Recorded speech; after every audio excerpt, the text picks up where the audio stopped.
New York outtakes from his latest film. It's about the 5 men who ultimately were exonerated in the infamous 1989 rape of a jogger in New York's Central Park. The city says it has a right to the clips as part of a lawsuit the so-called Central Park 5 filed against City Hall. CNN's Susan Candiotti has a story for you. This documentary, the latest project of filmmaker Ken Burns, whose daughter is co-director, tells the story of 5 Black and Latino teenagers. They were convicted of raping and brutally beating a white female jogger in New York Central Park in 1989. It was this huge media story. There was a lot of coverage, but everyone got it wrong at that time. She was hollering like, The 5 teenagers confessed to the crime after what they said was an unfair interrogation. They were charged even though none was a match for a DNA sample found at the scene. Turns out it belonged to this man. He commits at least 5 more rapes that we know of after the Central Park jogger. But the serial rapist did not confess until after the 5 teens already had served sentences ranging from 7 to 11 years. A judge threw out the convictions. The verdicts have been set aside in their entirety. A victory for the 5 men. Yusuf Salam, now 38, was one of them. After being exonerated, it's almost like somebody running free through the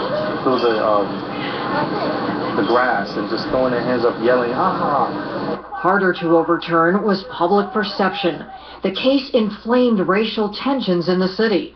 The teens were called animals and savages. Donald Trump took out a full-page ad asking to bring back the death penalty. If they had their way, we would have been hanging from some of these lovely trees in Central Park. The 5 men filed a federal lawsuit a decade ago, accusing the city of violating their civil rights by coercing their confessions. The city has defended the way it conducted its investigation, and now its lawyers are seeking outtakes from the Burns documentary to bolster its case.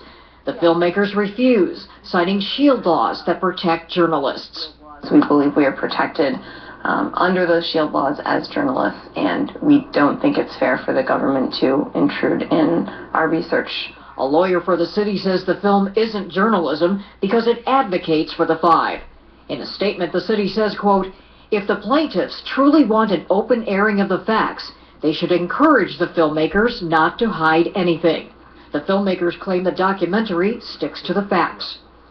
What do you make of the city trying to go after the outtakes for this film? The city needs to stop dragging their feet. I don't think that they would find anything other than what they already know, that we were innocent in death. This is just going to continue to further restate that. Yusuf Salam says no matter the outcome, he may never fully escape his nightmare that started in this park. Susan Candiotti, CNN, New York.